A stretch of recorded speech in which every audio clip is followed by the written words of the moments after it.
Yeah, hi, this is Nick Rayo. I'm here for NewYork.com. I'm in front of Old St. Patrick's Cathedral. If you look it up on its website, which is www.oldcathedral.org, it'll have it listed as 263 Mulberry Street, but the entrance is on Mott, and it's one block north of Prince Street.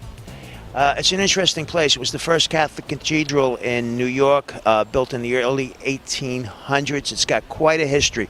They're in the process of rehabilitating a lot of it. They're doing work on the walls.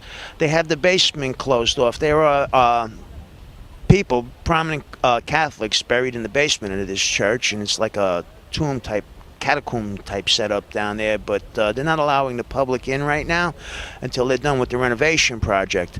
But it's still an interesting cathedral to see. There's been some interesting stuff that's happened here, and there's been some interesting films that have been filmed here. If the inside of this church looks familiar to you, it should. If you've watched The Godfathers, if you've seen the Godfather films, it was used in both Godfather 1 and Godfather 3. It was Martin Scorsese's parish back when he was a resident of Little Italy. Yeah, if you notice over here, there's a cemetery out here behind us, and that might look familiar to you too.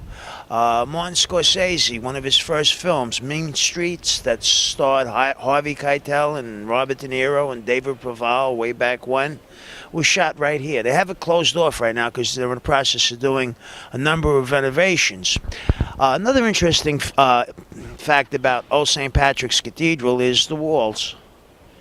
You can see the brick walls that were constructed around the cemetery and around the church, and they were there for more than decorative purposes. It turns out that back in the 1830s, 1840s, there was a nativist movement in the United States, sometimes even called the Know Nothing Party. And these people believed that Roman Catholics could not be good Americans.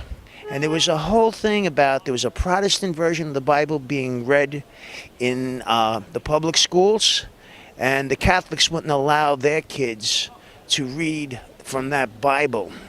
So it came down to a whole thing where their Americanism was questioned. At that time, too, this neighborhood was predominantly Irish Catholic, and they had the whole stereotype that they went by that the Irish were a bunch of drunks. I don't know where the hell they ever got that idea. And they were coming. They tried a couple of times to burn down the church. But they built the walls, and they actually had to have armed guards here to keep the crowds at bay. So it's hard to believe, but at the beginning of the 19th century, there was also problems concerning religious institutions in Lower Manhattan that came to the brink of violence. I guess everything old is new again.